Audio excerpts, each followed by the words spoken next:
Mr. Shiv Nadar, our distinguished guests, members of the jury for the HCL Grant Awards this year, the recipients of this award, ladies and gentlemen. I would at the very outset like to thank Mr. Nadar and his colleagues for having invited me and given me an opportunity to associate with this function today. This is my first visit, Mr. Nadar, to the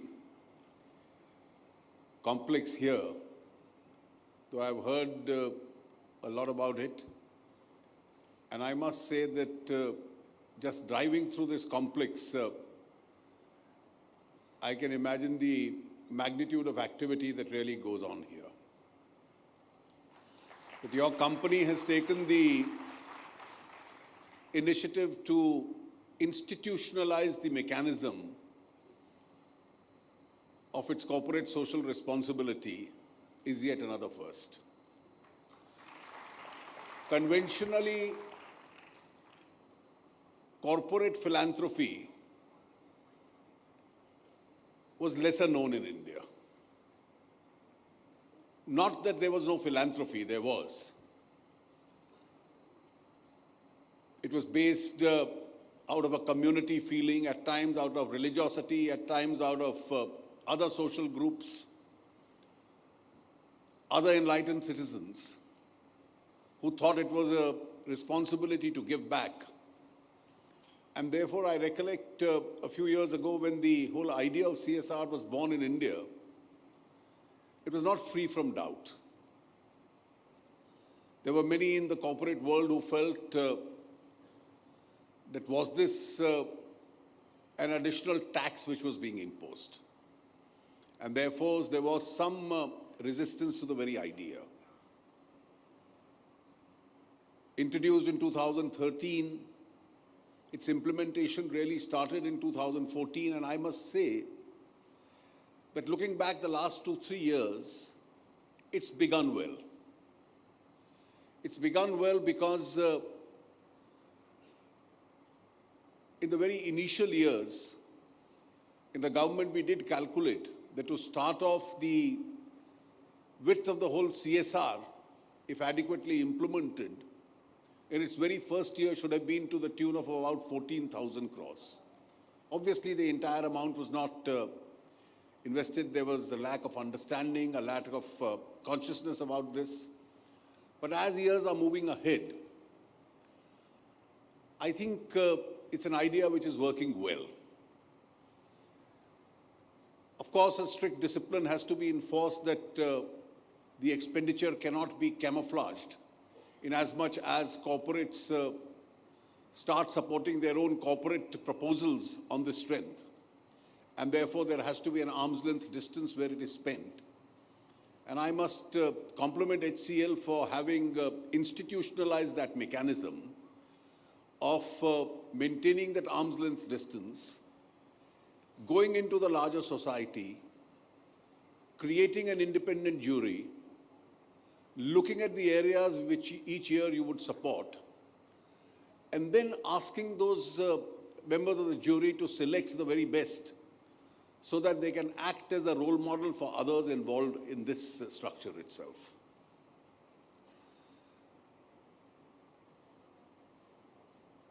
India's rural areas, the sector that you have prioritized for the NGOs to work in to be eligible for this distinction and honor, still continues to lag behind. It's only now, 2018, that we have targeted that every village in India should be electrified. 2 years ago, we assessed that there were 18,000 villages still to be electrified. And now almost at a very rapid pace, those remote villages are being selected. And I do believe that we'll be able to meet that target. We are still at a very initial stage in that rural development. Rural roads, an idea which was born a few years ago, It's only towards 2019 we believe that with additional grants coming exclusively from the government, the village would have a regular road connectivity. Still a little distance in our priority programs as far as rural sanitation is concerned, rural housing is concerned. And then, of course, the crying need also is irrigation, plus other areas by which we eventually want to supplement their incomes, poultry, cattle, milk, by which the eventual objective is that we double their incomes of those living in the rural areas. With its limited resources, it may not even be possible for the government to entirely achieve this on its own. There are alternate models of helping them which have been advocated, but that's only an agenda on the table itself. And it's here that civil society has a very powerful and an important role to play. And now that there is, through the CSR mechanism, an institutionalized process by which some resources have to be spent. I think you've done well in going into the larger countryside, selecting those people who have been already working in different areas of either education, environment, or health in these areas. It's obvious that most of them who work in this field really don't work for recognition. They are unidentified faces.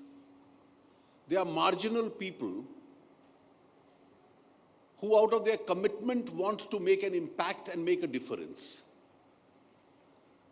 I'm quite certain that all the people who came here to be recognized and honored today, none of them really ever realized when they started this activity that they would be ever due for a recognition or an honor this time. I saw a very pleasant difference where a power shift from the conventional power in Lutyens, Delhi took place, where at least 10 such people were recognized this year on the Republic Day with national awards. These are all people who'd done an extremely good work, but were never a part of the power structure or close to that power structure in Lutyens, Delhi, and hence never received a recognition. I do hope that this change which is coming about, where you've taken a great lead in recognizing them, effectively assisting them, and therefore enabling them to discharge what they will be able to discharge, will go a great step forward. My congratulations and my deep regards for all those who are working in this field, and particularly those who've been honored today. And I'm sure with the kind of institutional mechanism that HCL and you have set up, other corporates would also be inspired to follow and replicate models of this kind, which would recognize many others working in this field. Thank you very much once again for having invited.